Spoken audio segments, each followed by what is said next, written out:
por favor, la carta de San Pablo a los romanos, la carta de Pablo a los romanos, a la iglesia en Roma. Y todo este mes y un poco más vamos a estar dedicando a leer esta carta. ¿Tú ya la leíste? ¿Te has tomado el tiempo para leer? Levante su mano quien ya la leyó, la carta a los romanos. Gracias a Dios. Te voy a ser sincero, para mí es una de las cartas más difíciles. Gálatas todavía, Efesios todavía, pero Romanos me costó unos 10 años de vida cristiana para empezar a meterme a la carta a los romanos.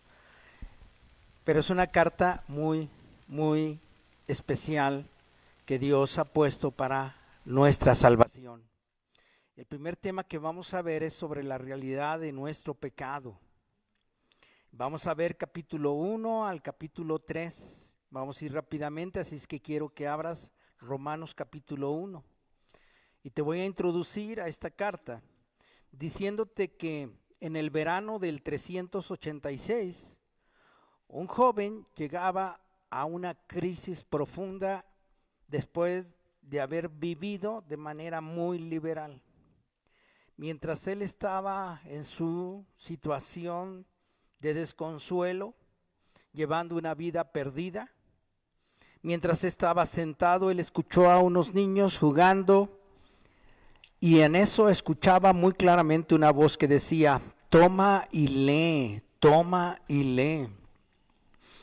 Pensando que Dios tenía un mensaje para él, se puso a buscar a su alrededor y solo vio una hoja en el cual estaba escrito un pasaje de la Biblia, que era Romanos capítulo 13, versículo 13 y 14, que decía: no en glotonerías y borracheras, no en lujurias y lascivias, no en contiendas y envidia, sino vístanse del Señor Jesucristo.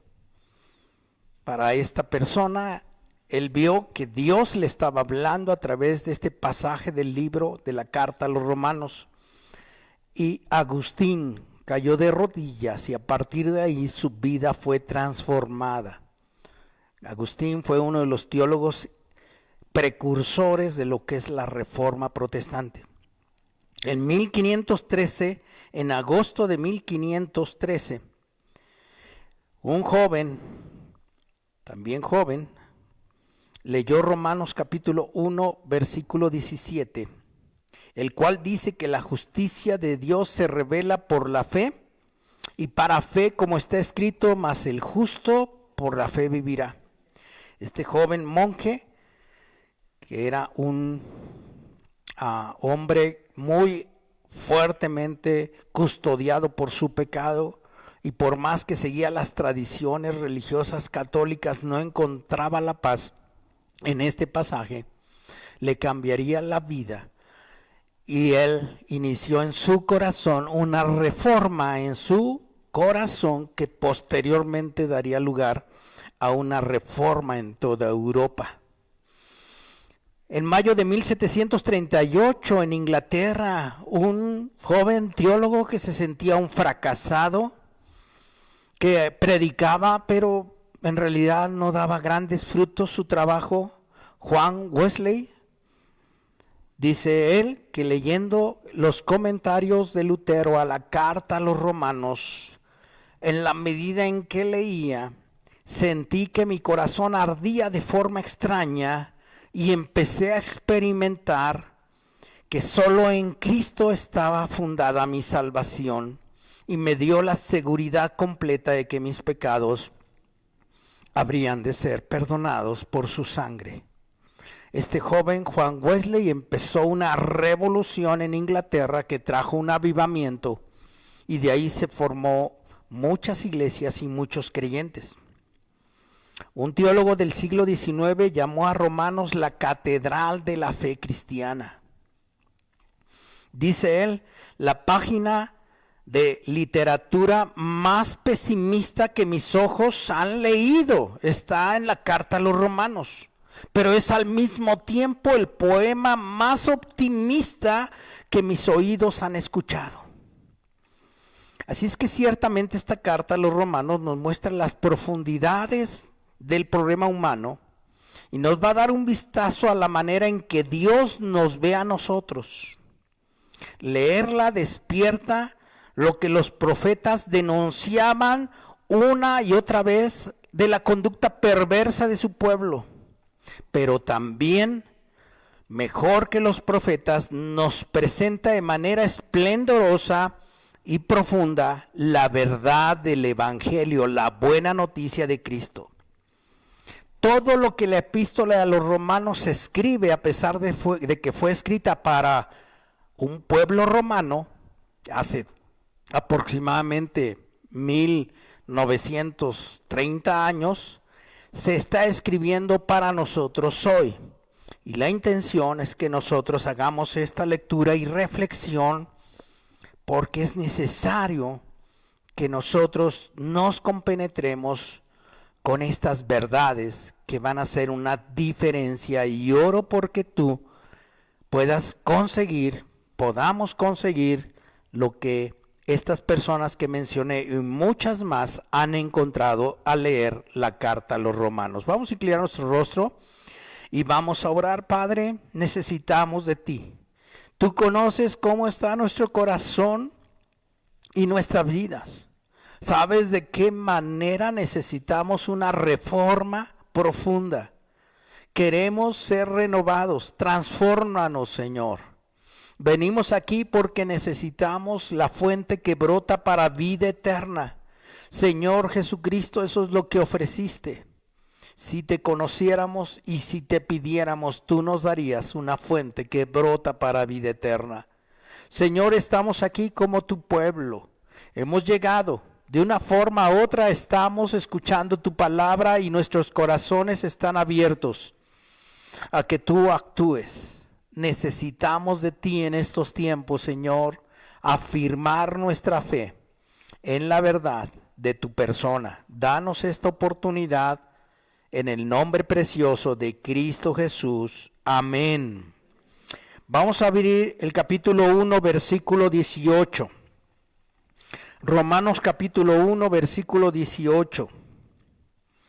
Porque la ira de Dios se revela desde el cielo contra toda impiedad e injusticia de los hombres que detienen con injusticia la verdad. En este primer capítulo de lo que está hablando es de la ira de Dios.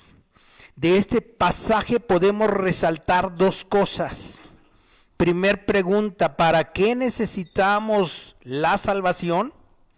¿Para qué es necesaria la salvación? Y aquí lo dice, para salvarnos ¿de qué? De la ira de Dios, la cual merecemos justamente, por justicia. Nosotros merecemos la ira de Dios y por causa de nuestros pecados merecemos el infierno eterno. Como si Dios estuviera diciendo, escuchen, no quiero que hagan lo que hacen.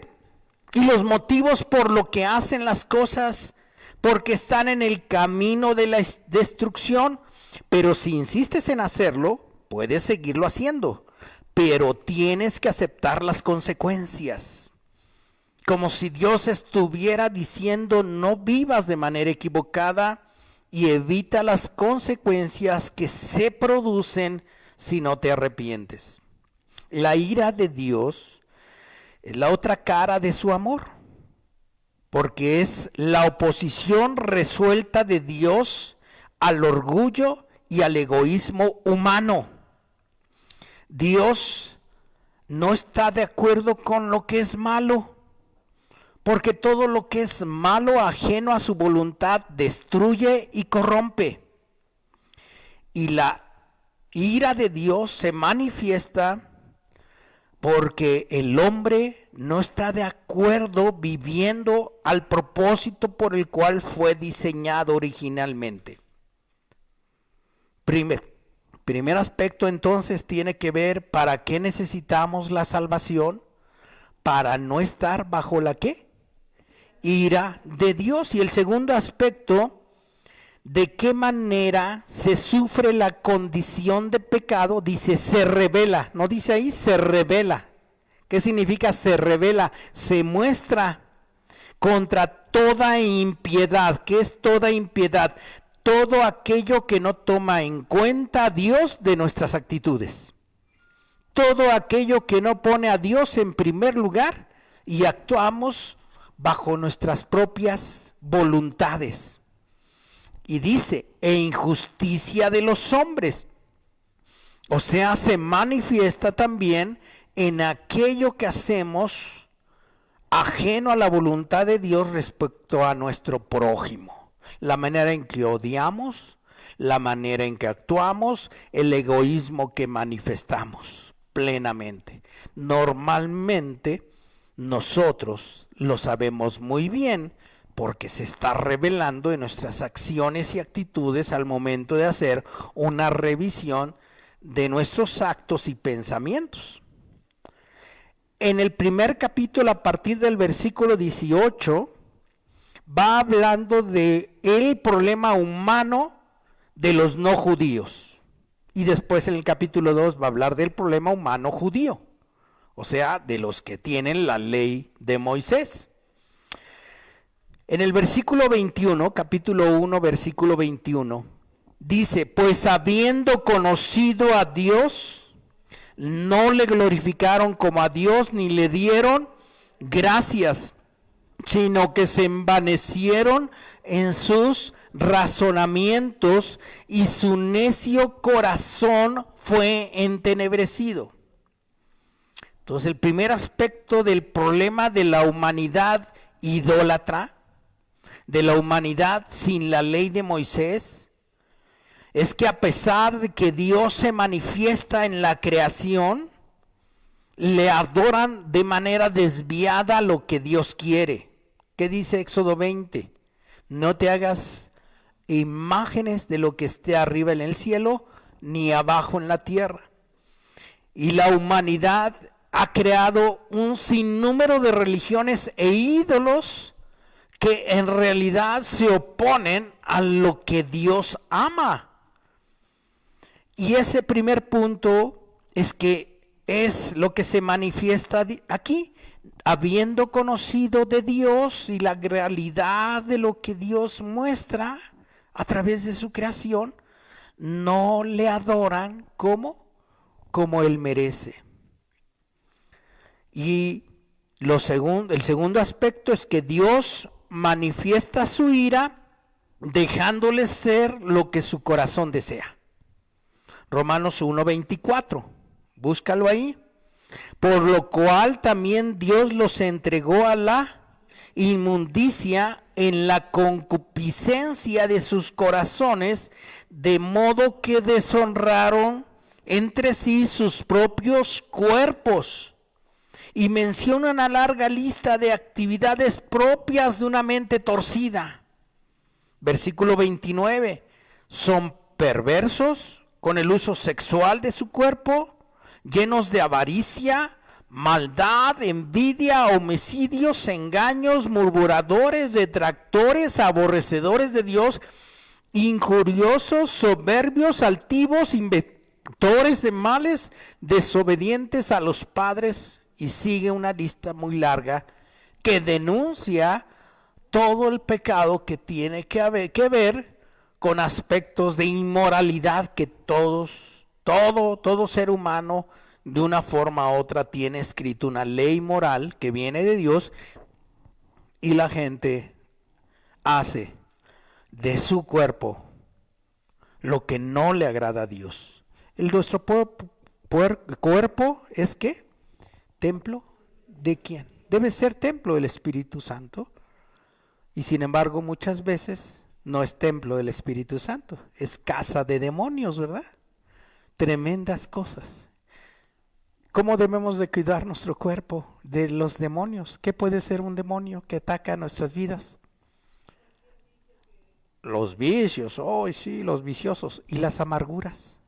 ¿Qué pasa? El enojo, el coraje, la ira contra una persona no daña nuestro cuerpo, no está entrando tanto como un vicio dañando nuestra vida interior. Y entonces dice, son manifiestas, porque no honras a Dios como debes de honrarlo. Pero también en el capítulo 2, pon el versículo 3, está hablando para todas aquellas personas morales que están bajo la ley de Moisés, que conocen y que siguen y pretenden seguir los 10 mandamientos. Dice versículo 3, capítulo 2 de Romanos: y piensas esto, oh hombre, tú que juzgas a los que tal hacen y hacen lo mismo que tú, ¿escaparás del juicio de Dios? El día en que Dios juzgará por Jesucristo los secretos, dice el versículo 16, me fui al 16, en el día en que Dios juzgará por Jesucristo los secretos de los hombres conforme a mi evangelio. En el capítulo 2 está hablando acerca de los judíos, de la gente moral, religiosa, aquel que se porta bien, aquel que no maneja más allá del límite de velocidad, al que paga todos sus impuestos, al que no ve piratería, mucho menos pornografía, aquel que viene todos los domingos a la iglesia. Versículo 3 que dice: y tú piensas esto, hombre, tú que juzgas a los que tal hacen, ¿haces lo mismo que tú escaparás al juicio de Dios? Mire, cuando era niño, yo creo que tendría unos 8 años, yo vivía en Torreón, Coahuila. Allá la gente es brava, yo no sé aquí, pero allá la gente es brava. Y de niñitos jugábamos en los 3 casitas que había ahí. Y entonces en esos juegos, de repente, los de la cuadra anterior, no sé quién inició, a través de una pared de una casa en construcción, estaba una pared, y alguien tiró una piedra. Y entonces, como estábamos jugando ahí en ese patio, éramos como 4 amiguitos, le aventamos la piedra. No supimos, no veíamos, era una pared. Y luego al rato nos aventaron otra piedra. Aventamos una piedra. Y al rato no era una piedrita, al rato era una piedrota. Y al rato llamamos a nuestros hermanos y también se vinieron. Empezamos 4 chiquitillos ahí y al rato ya traíamos un ejército. Para nosotros era un juego, hasta que no se descalabró alguien. Pero aún así, la venganza. Y uno tras de otro. Entonces todas las tardes, durante varias semanas, estuvimos atacándonos. Y entonces llegó un momento que nuestro equipo, dijimos: ¿y cómo nos llamamos nosotros? Vamos a llamarnos, vamos a ponernos un nombre, vamos a ponernos los buenos. ¿Y los de allá cómo se llaman? Los malos. Pues claro que sí, los malos. Ellos son los que le dieron el descalabrazo. Ahora vamos a descalabrarlo a uno de ellos.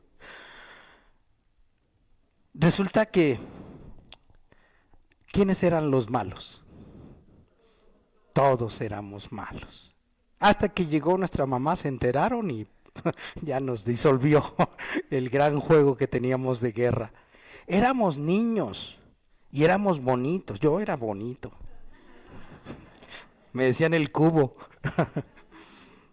el cubito. Era un cubito bonito, pero maloso. Si me tiraban una piedra, yo les contestaba. Los niños son pecadores. ¿Usted qué cree? Somos pecadores. Somos pecadores. Y al rato hasta nuestras hermanas. Ellas eran las que nos traían agua, vendajes. Eran las enfermeras de nuestro equipo. ¿Dónde te dieron aquí? Me pegaron de este lado. ¿Quiénes? Los malos. Bueno, nosotros somos los buenos, ¿verdad? Sí, somos los buenos.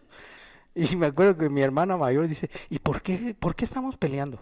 Ay, no sé, tú tírale piedras. Este asunto del problema de la maldad humana, que todos conocemos muy bien, ¿verdad?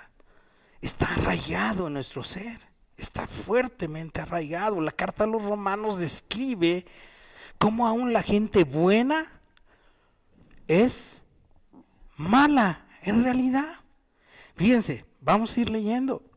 El primer aspecto es que el religioso, dice Pablo, lo es por su recompensa o por evitar el castigo, por eso es bueno. Romanos capítulo 2, versículo 9, sino que es judío el que lo es en su interior, y la circuncisión es la del corazón en espíritu, no en letra, la alabanza del cual no viene de los hombres sino de Dios. está señalando a través del escrito de Pablo aquellos hechos que aparentemente son muy religiosos y enjuiciamos a los que no viven así. Pero dice, tú mismo que juzgas serás juzgado, porque guardas la ley, aparentemente lo haces. ¿Pero por qué lo haces?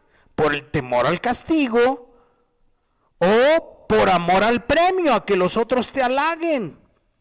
¿O simplemente porque por hábito familiar te acostumbraste a ser bueno, entre comillas? Sin embargo, lo que haces no lo haces en amor apasionado por Dios, sino que eres rehén a tus propias circunstancias. Por eso dice, no es judío el que hace la ley, sino el que lo hace de corazón, porque tu interior si está dañado, aunque cumplas la ley y seas aparentemente bueno, lo eres bueno porque te conviene, pero tu corazón, si no tuviera esa restricción, haría las cosas malas que los otros hacen. Y dice, el segundo aspecto es que el religioso gusta de juzgar, pero no quiere ser juzgado. ¿A poco no?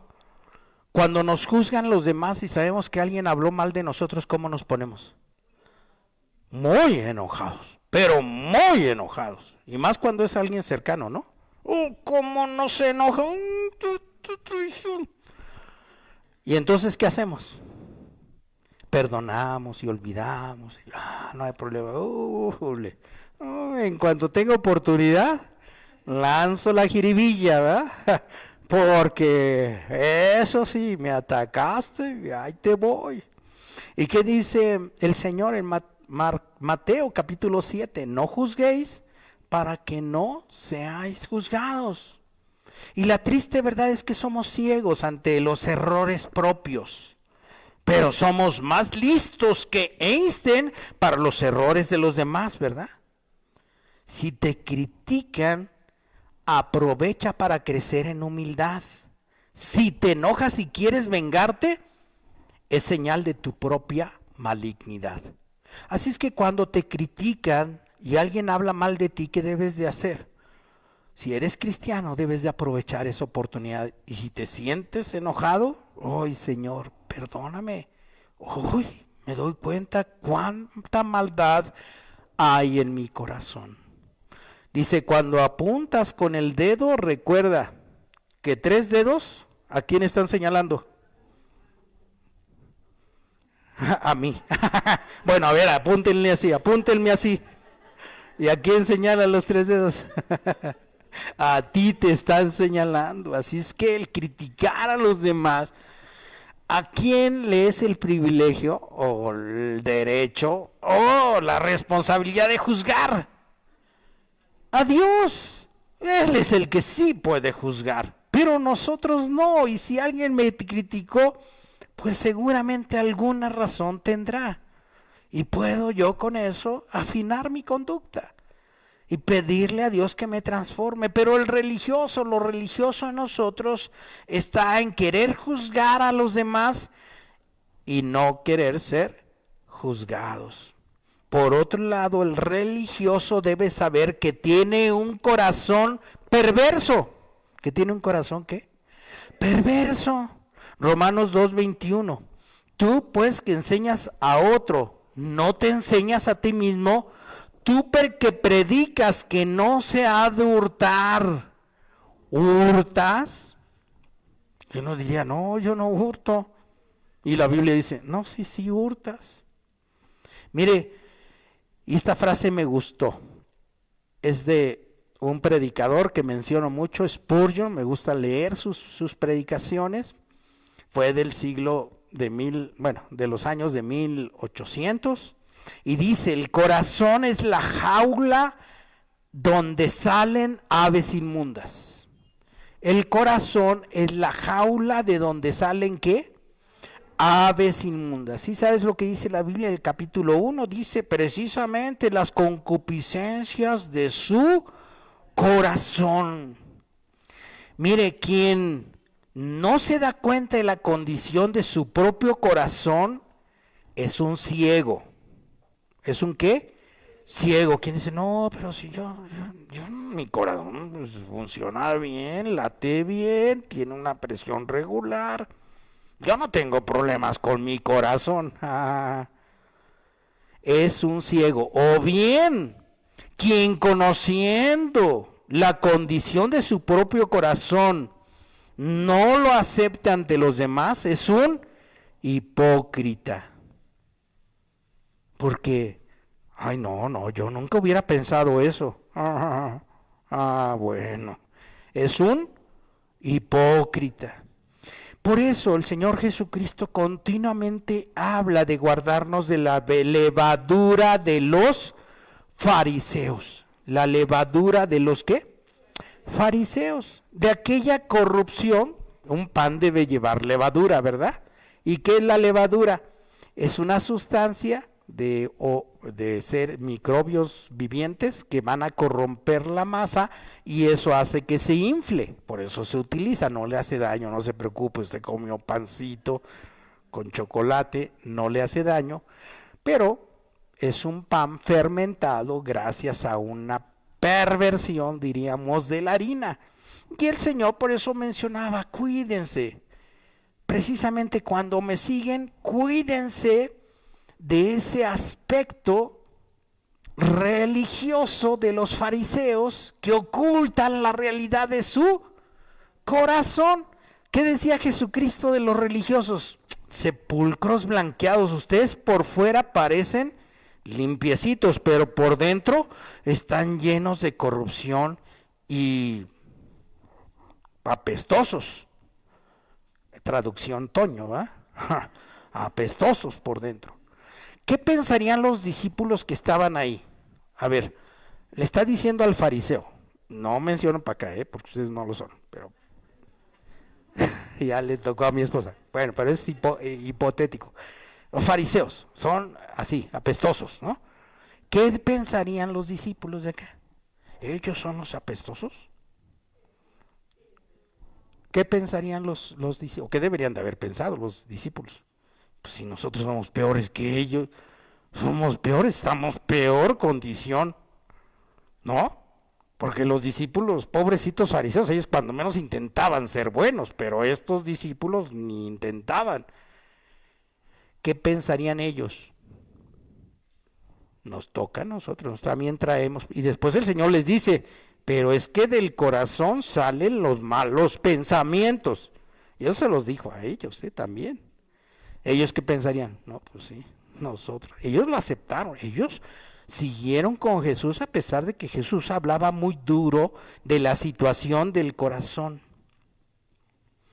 Por eso, el religioso debe saber, siempre tener en cuenta que por su propio corazón tiene un corazón perverso. Debemos de cuidarnos de nuestro propio corazón continuamente.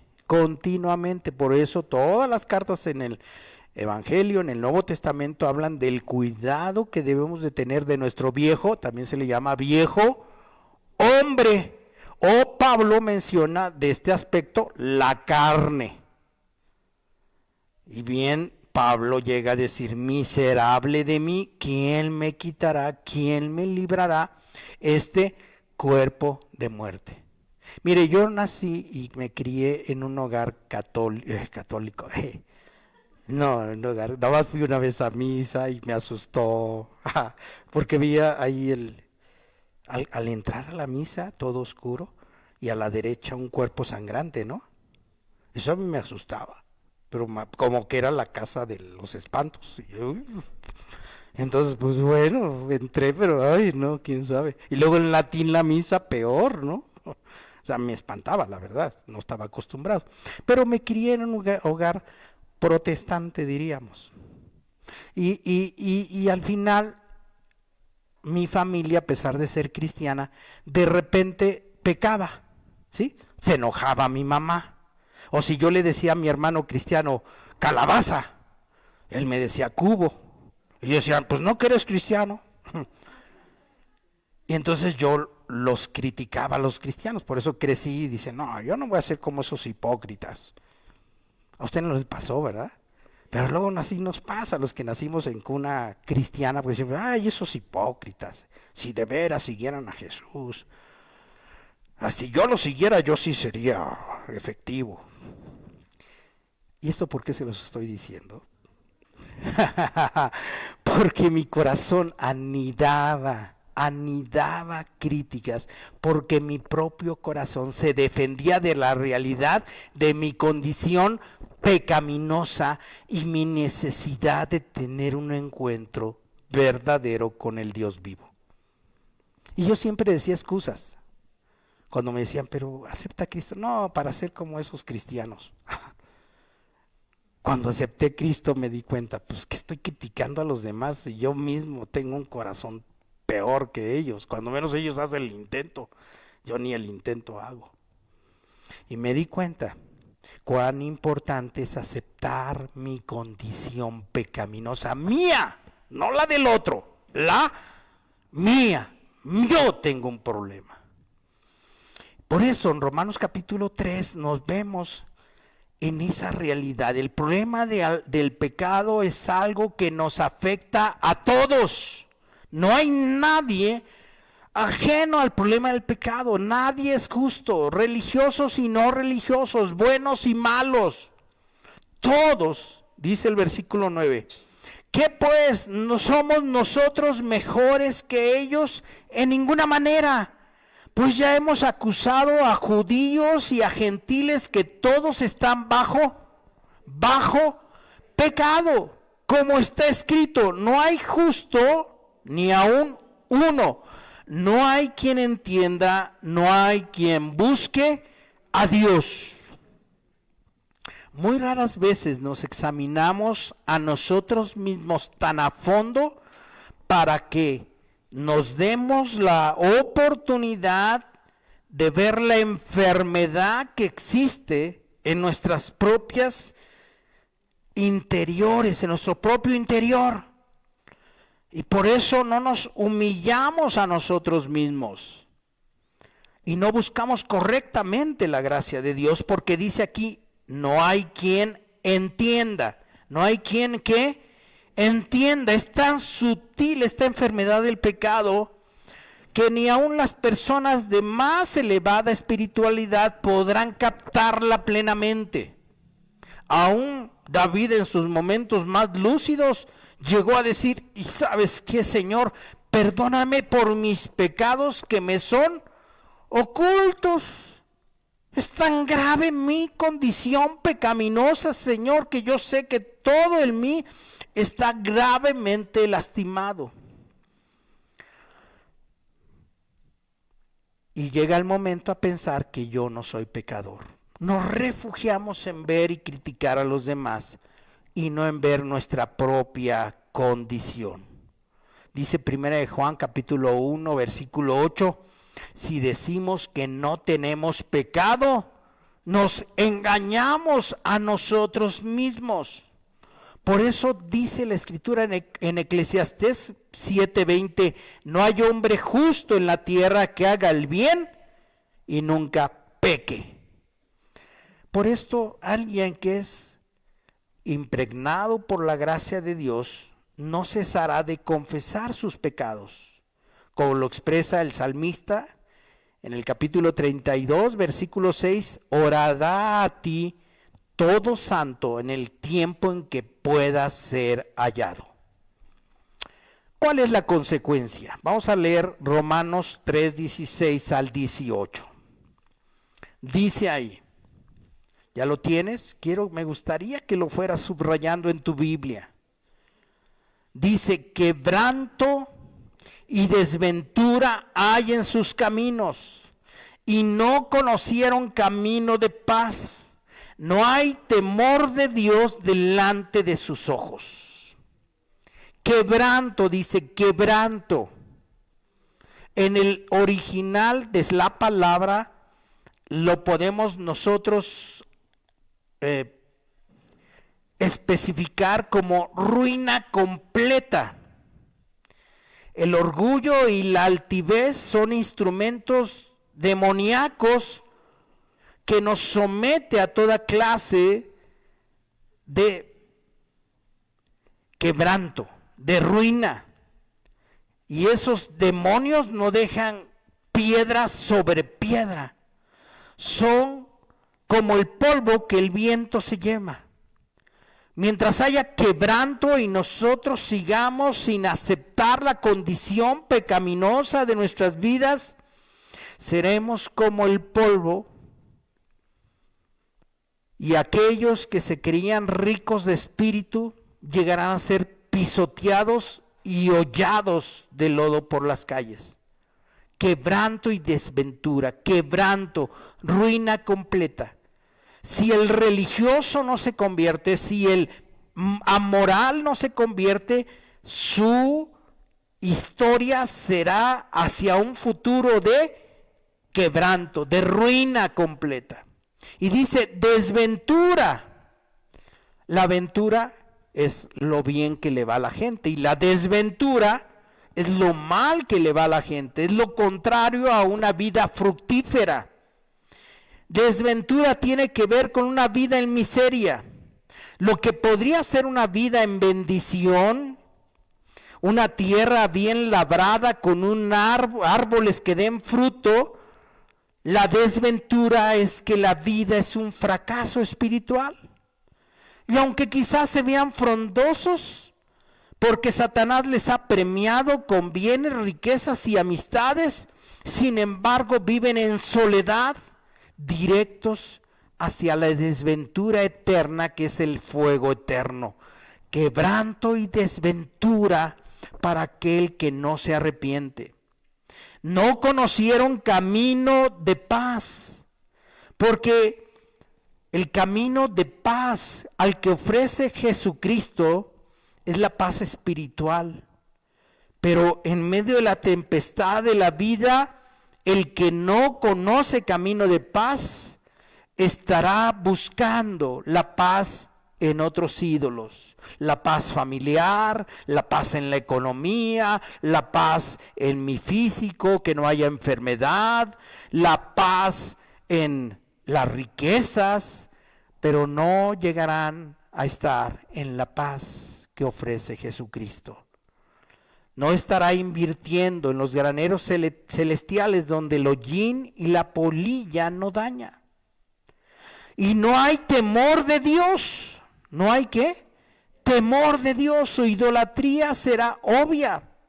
Temerán más y le harán más caso a su propio orgullo.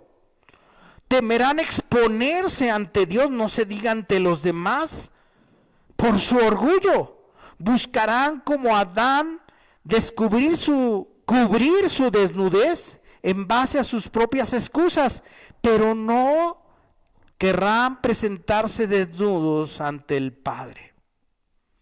Romanos capítulo 1, capítulo 2, capítulo 3, Pablo está mencionando de la condición humana y está mencionándonos a nosotros de nuestra condición pecaminosa, para que se abran los ojos y se revele la realidad de nosotros, de nuestras vidas, de lo que sería de nosotros si no encontramos, si no tenemos la respuesta que viene en Jesucristo. Es bueno que examinemos qué es lo que pasa con nuestras vidas. Si el cristiano debe de estar en un reseteo continuo. ¿Sabe usted lo que es un reseteo? Lo que me pasó el sábado antepasado. Me dieron un golpe, quedé reseteado, renovado. Los carros necesitan, por cierto que mi carro también lo tuvieron que resetear. No pasó la verificación y fui con los mecánicos y no, pues hay que resetearlo. Pues ándele ya buscando puro reseteado, pues ya lo resetearon y ahorita está en otra vez volver a funcionar sus esquemas. Cuán importante es que nosotros, la fe que tenemos, sea bien plenamente asentada en las realidades de nuestra condición pecaminosa, porque es lo que nos va a dar la oportunidad de valorar con pasión lo que Jesucristo hizo por nosotros. Que lleguemos a la convicción del estado de nuestro corazón y lleguemos a un profundo arrepentimiento en este mes con las lecturas, Te invito a que leas estos 3 capítulos de Romanos y si quieres los otros 3 que vamos a tratar los siguientes miércoles y domingo, para que estés buscando ese reseteo de Dios para tu vida cristiana. Hay un canto que dice: renuévame, Señor, ya no quiero ser igual. Y como cristianos debemos estar en esa oración permanentemente. Pablo lo diría en Romanos capítulo 12, versículo 2, transformados por medio de la renovación, reseteo, renovación de vuestro entendimiento, para que comprobéis cuál es la buena voluntad de Dios, agradable y perfecta. Yo quiero estar en esa renovación. Yo quiero estar en ese nuevo propósito en mi vida. Yo quiero caer a sus pies y espero que tú te animes a caer a sus pies en base a una nueva perspectiva y realidad de tu condición y de la gracia de Dios que ha decidido extender su mano de amor sobre ti. Y quiere que haya cambios en tu vida porque los necesitas. ¿No los necesitas? Vamos a escuchar este canto y después oramos. Pon atención a lo que dice este canto. Si quieres cerrar tus ojos y meditar sobre lo que hoy hablamos, de qué forma esta palabra llega a tu vida y estás de acuerdo en la necesidad de ser limpiado. Habla más de mí, quiero disculparme. Se trata de ti, si me he olvidado de lo que un día fui, vuelve a recordarme que nada soy sin ti. Ven y llévame a la cruz, donde solo existes tú. Y si me gano el mundo y te pierdo a ti, de nada me vale. Tú eres mi vivir, eres mi tesoro, eres mi existir. Yo sé que tengo todo si te tengo a ti. Ven y llévame a la cruz, donde solo existes tú. Hoy me niego a lo que soy. Ven y lléname, Señor. Ven y llena nuestro corazón, ven y llena nuestro corazón, ven y llena nuestro corazón, Jesús. Ven y llena nuestro corazón, ven y llena nuestro corazón, ven y llena nuestro corazón, Jesús. Ven y llena nuestro corazón, ven y llena nuestro corazón, ven y llena nuestro corazón, Jesús. Ven y llena nuestro corazón, ven y llena nuestro corazón, ven y llena nuestro corazón. Vamos a orar. Jesús. Amado Padre, Señor, tú conoces el estado de nuestro corazón. Y si venimos aquí es porque tú necesitabas hablarnos y darnos la oportunidad, Señor, de ser denunciados en la realidad de nuestro interior. Nuestras tristezas, amarguras, nuestras soledades maltratadas, nuestros egoísmos, nuestras avaricias, nuestra indiferencia ante el dolor del prójimo. Tú conoces muy bien, Señor, de qué manera necesitamos un nuevo corazón. Te damos gracias porque sabemos que esto es bajo tu cobertura y porque tú tienes una solución a través de la muerte de tu Hijo Jesucristo. Señor, danos la oportunidad de ser transformados en nuestras relaciones personales contigo, de ser transformados en nuestras relaciones familiares y en nuestras relaciones con los demás. Señor, te necesitamos. Tú sabes cuánto te necesitamos. Actúa, Señor, haz un milagro en nosotros. Queremos ser llamados hijos tuyos, Señor. Gracias, Padre. Gracias, Hijo. Gracias, Espíritu Santo. Amén.